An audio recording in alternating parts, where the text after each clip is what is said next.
What's up, everybody? Welcome to another episode of Extra Serving, a podcast from Nation's Restaurant News. I'm Sam Oches, editor-in-chief of NRN, joined by my esteemed colleague, executive editor, Alicia Kelso. Alicia, hello and happy Monday. Yay. We are both representing, and this will make a lot of sense here in a little bit, but what is the casual dining chain you've chosen to wear today? Well, based on our extra serving agenda, I have stuck to the script, and I'm wearing Red Robin sweatshirt. It is looking very comfy. That Yes. looks like a very comfy Red Robin It sweatshirt. is, especially for my cold basement. Yes. I, meanwhile, am coming at you with the brand of the year. That is, of course, one Chili's coming out of Dallas, Texas. And you can't see the video, but I stole this. Is what the t-shirt says to anybody who's just listening. I stole this. Our thanks to the team at Chili's. I know you got this too, Alicia. You're going to have to rock this get up next time. We didn't want to be too heavy on the Chili's today. It was kind of weird. Yeah, it would be weird if we started matching. But also kind of fun. I don't know. Next conference, we'll think about doing that. Alicia, what's the last couple of days been like for you? We're both crazy. We travel a lot. Our kids are on summer break. I travel a lot. I was kind of in your neck of the woods this weekend. I was in Akron, Ohio, visiting a college friend, a college roommate of mine. But prior to that, Sam, on Friday afternoon, for all in the name of work, I signed off around 2 p.m. and took my wife to the very new, brand spanking new, shiny new Bubba's 33 that opened just down the road from our house. Now, for those who don't know, Bubba's 33 is a sister concept of Texas Roadhouse. It was founded in 2013. I think there are just over 50 Bubba's. Now, Texas Roadhouse also has a Jaggers concept, which is more of a kind of a fast food. Bubba's is casual dining. Sit down. We had a lovely meal. I don't know why I was shocked because it's a Texas Roadhouse company or a Texas Roadhouse brand, but I was really pleasantly surprised by the value. I was telling you before we jumped on here, for work research, we ordered 2 giant margaritas.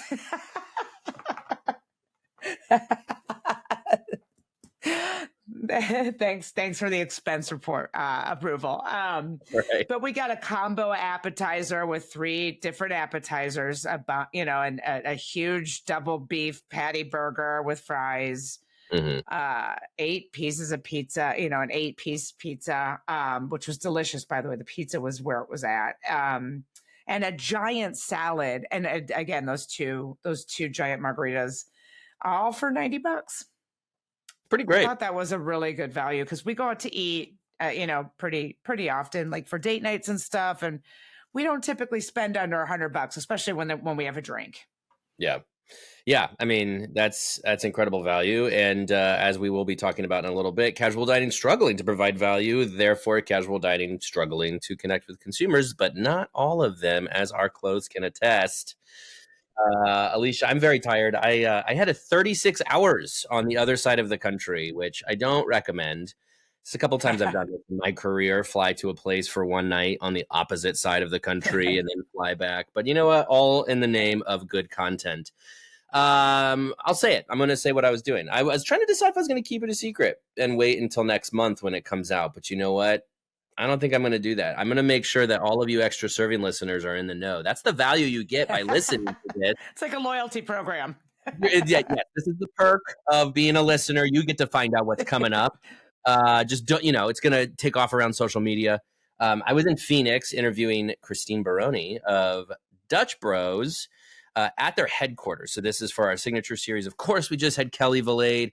That's rolling out. I highly recommend you go check that out. We've got all of it out there at Kelly Valade now. We got the full interview on my Takeaway podcast feed in 2 parts because it was such a good interview. And then we've got videos on YouTube. You can find those on nrn.com as well. You can get a Q&A, condensed Q&A version of the interview. Kelly Valade is just incredible, dynamic, wonderful leader.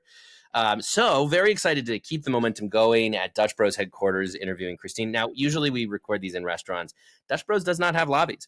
So we had to go into headquarters, but that was a good thing because Dutch Bros has a brand spanking new, gorgeous headquarters in Tempe, Arizona. And I have to tell you something, Alicia, they have a pickleball court. And I got to play pickleball at Is the that Dutch. what that picture was that you sent us? It sure You should was. share that with the masses because that was I amazing. I could drop a link in the show notes or something. Maybe make it the logo of this episode. But I caught wind early on from their publicist that they had a pickleball court, and took it upon myself, Alicia, to bring my tennis get up that I wear in my 80s cover band because it was too perfect. And we got video of it. This is going to be in the next signature episode. So stay tuned. That drops in July. So you'll see me playing pickleball in my official tennis get up. More importantly, you'll see me sitting down with Christine Baroni, the CEO of Dutch Bros. We had a fantastic chat. Also, I got my first Dutch Bro experience. I've never, being an East Coaster, I had never been to Dutch Bros. What'd you think? I liked it a lot. Very much like Seven Brew, of course, which Seven Brew, to be clear, came 25 years after Dutch Bros. So just to set the order straight here. But, Seven Brew and others have recognized there's nobody here on the East Coast doing this, and it's been entrenched West Coast for a long time, right? So, but the wild thing is I took the video crew there on the first day we were in Arizona, and it was 3:30 in the afternoon, and there were the double drive-through just wrapped around the building. It was like a 15-minute wait, even though it was going quickly because we went through to get some video. It was astonishing how busy it was. We got a range of beverages, delicious. My thing is, and this is true of Seven Brew, it's true of the whole kit and caboodle here with drive-through coffee. I tend to prefer bitter drip coffee. I drink my coffee black as well. But. Yeah, I do just a little bit of cream, so I for the mouthfeel, if you will. But when for these espresso based beverages, they are pretty sweet. So I think as I experience them more and more, I'm going to have to find what's right. What's my wheelhouse here for sweetness, because they are pretty intensely sweet. Now I was able to try the breakfast menu.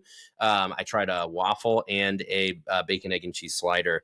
Really high on flavor, small portions, but all under $4 for each of these items. So it seems like more of a snack, like a breakfast snack or an afternoon snack, because it was the afternoon when I got them. But they were piping hot and fresh when I got them. So Dutch Bros, more to come next month, but very clear to me to see why they are succeeding so well. And again, to see the busyness of the drive-thrus, really to understand just how obsessed this nation is with beverage right now. I just can't put too fine a point on it. Which may be a good segue into our first news topic here. Yeah, I agree. They're obsessed with beverage, but not at CosMc's. CosMc's, R.I.P. CosMc's, we barely knew you. You were around for about a year and a half, opened in 2023, gone too soon. McDonald's beverage concept, CosMc's, of course, what we're talking about here. They saw the writing on the wall as far as beverage, but so McDonald's opened 10 at the same time. I don't think they got to 10. They never got to 10? They wanted to get to 10, but then, the beginning of this year, they shut down, I think, 3, and we're going to focus on smaller boxes. Right. So they opened one in Chicago, then they moved to Texas. Their goal was 10 initially, but Alicia, I was not surprised if anybody's listened to this show for a while, I think they would know the doubts I have for sister brands. Why do you think CosMc's failed? I don't think CosMc's was ever meant to be a permanent brand. And this has been a really interesting conversation that I started engaging with, and then I got real tired.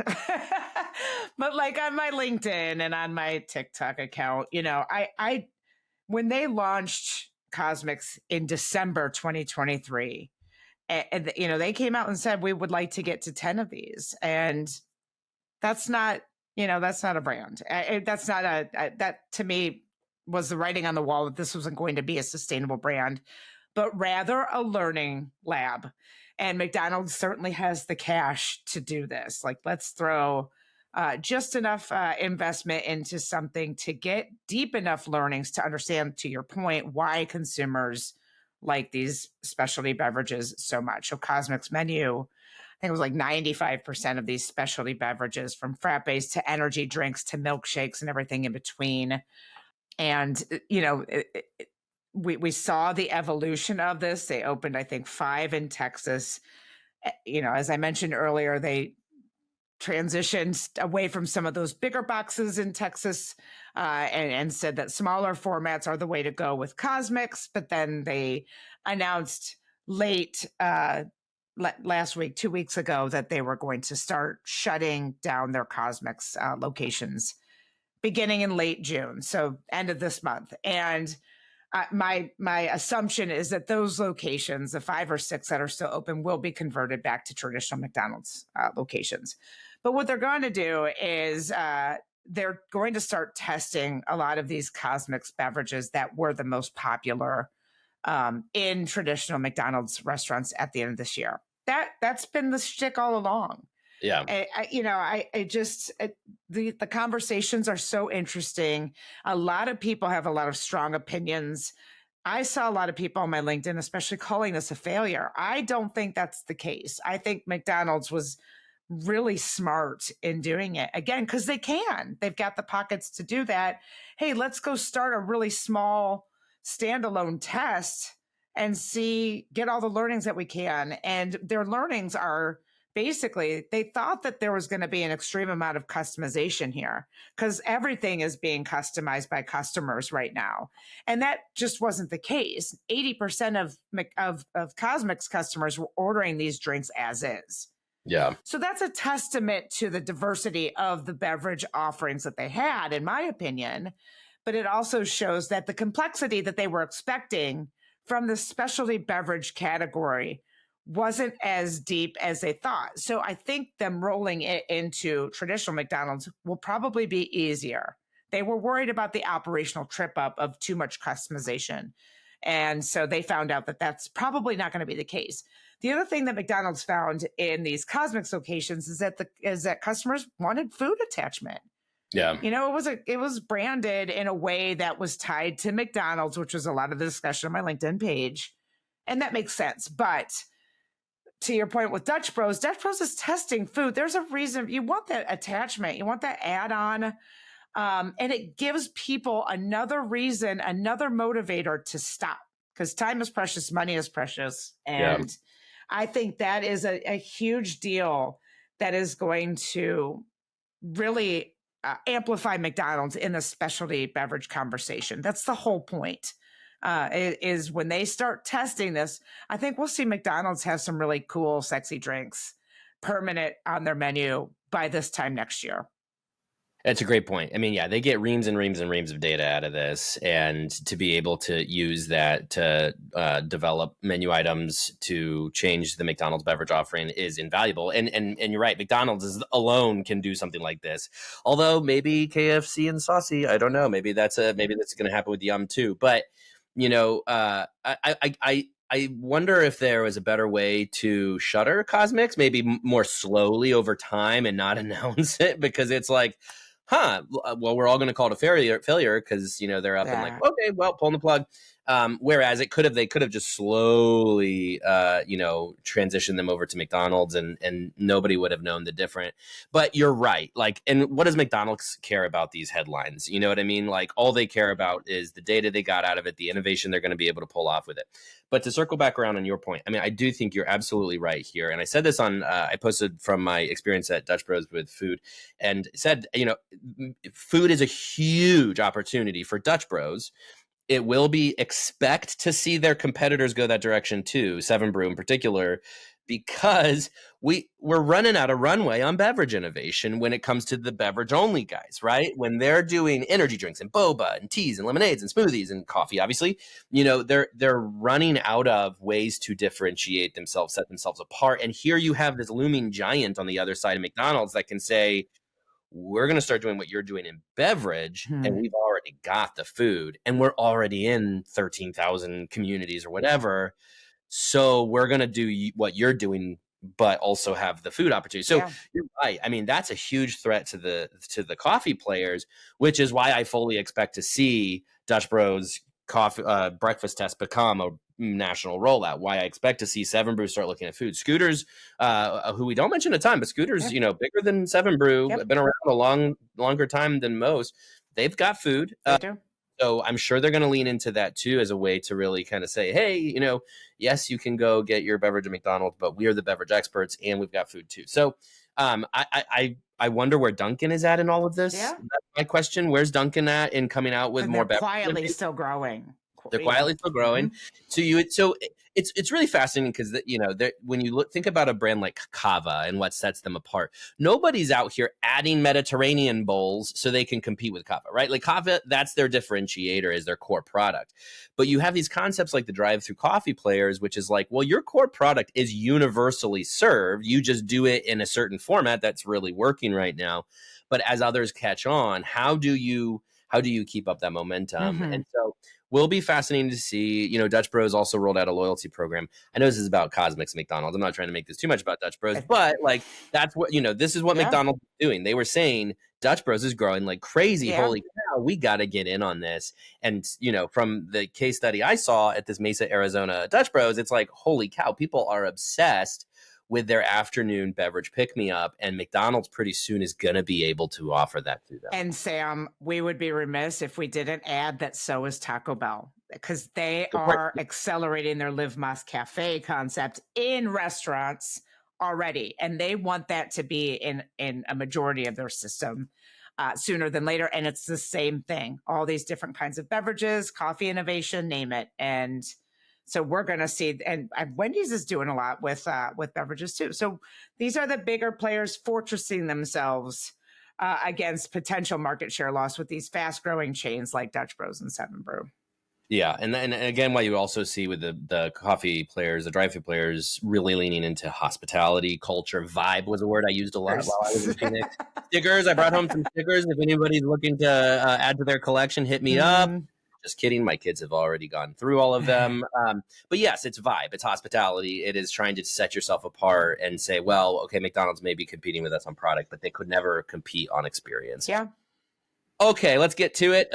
Why we're wearing what we're wearing. Let's talk about casual dining, Alicia. Most importantly, Red Robin just announced first quarter results, 3.1% sales increase. I think that this is catching some folks by surprise, right? Because not that Red Robin was left for dead, but when it comes to the casual dining conversation right now, it's Chili's, it's Texas Roadhouse, Cracker Barrel to some extent. Like, there are some winners in casual dining.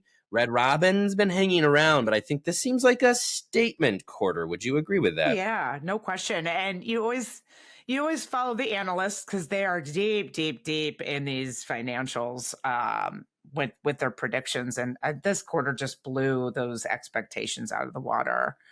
And it was same store sales up 3.1%, which outpaced much of the public reports from Q1 across all segments. There were not a lot of positives in Q1. So to have one of those and it to be above 3% positive, be Red Robin was, I think, a pleasant surprise. Margins were also up 330 basis points to 14.3%. Profit was at $1.2 million. This quarter last year was negative 9.5%. So their profitability swung to a way that I was, whipsawed a little bit. EBITDA was up 108%. So every metric is moving in the right direction, Sam, for Red Robin, except traffic. So we have to have some, this is great. It's great news on paper, but the negative 3.5% traffic is unsustainable. And, executives noted, so there was buoyancy on the call. It was very positive. It was surprising. It exceeded expectations. Share prices skyrocketed and they needed that tailwind.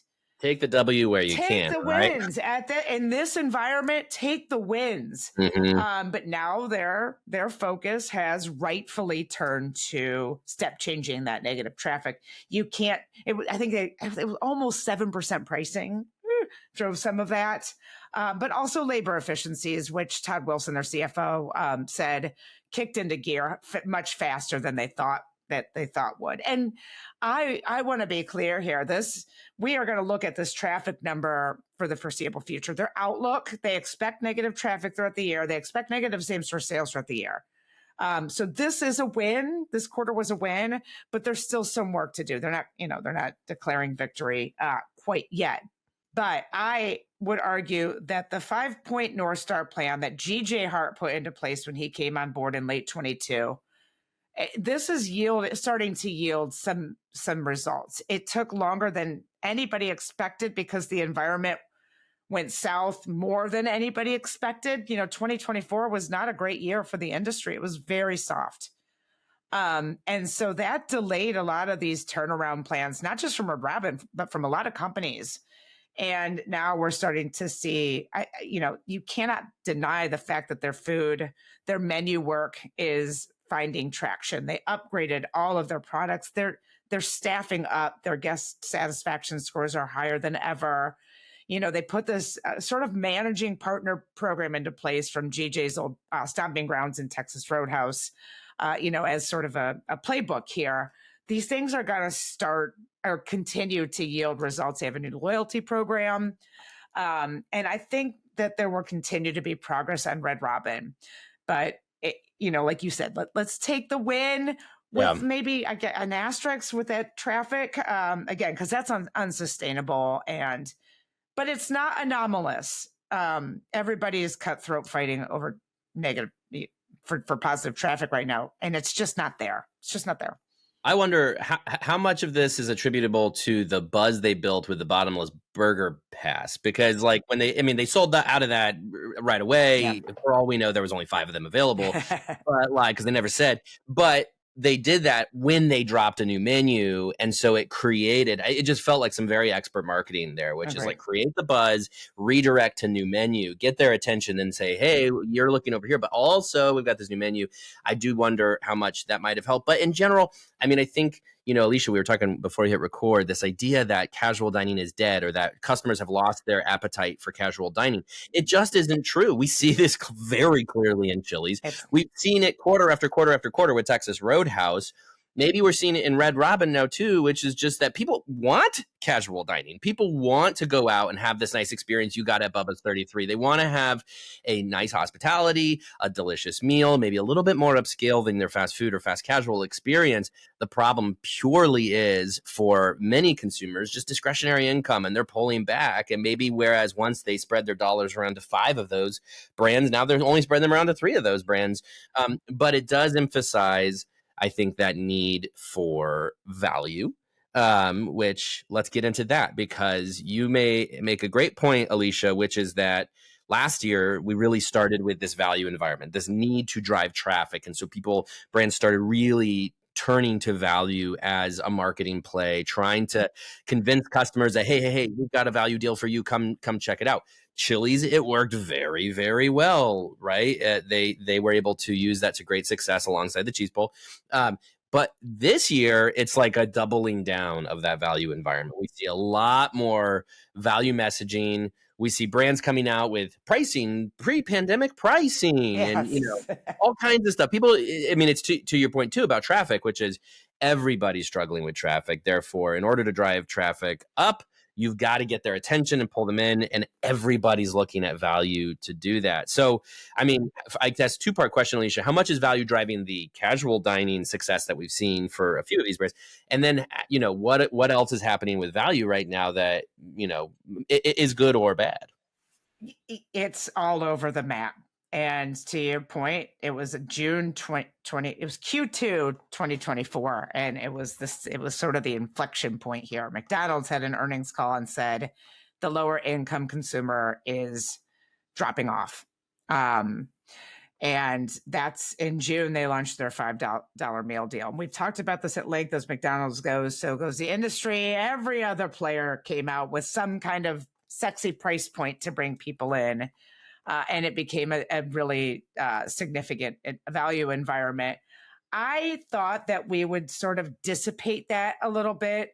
We've adjusted it, but there's still, like, Burger King now has a $3 Whopper deal, a bunch of BOGO deals. Wendy's has 100 days of savings. So in the QSR segment, value is still very much intense going into, in Q2 a year later. We saw a bunch of entertainment concepts coming out with their summer passes. Dave & Buster's launched a summer pass for the first time ever. Topgolf has a bunch of, entertainment is struggling a little bit because of that pullback in discretionary income. And we're seeing it in casual as well. Applebee's brought back their all-you-can-eat, for example, and Red Lobster has a new happy hour deal, and the bottomless burger thing from Red Robin, and so on and so forth.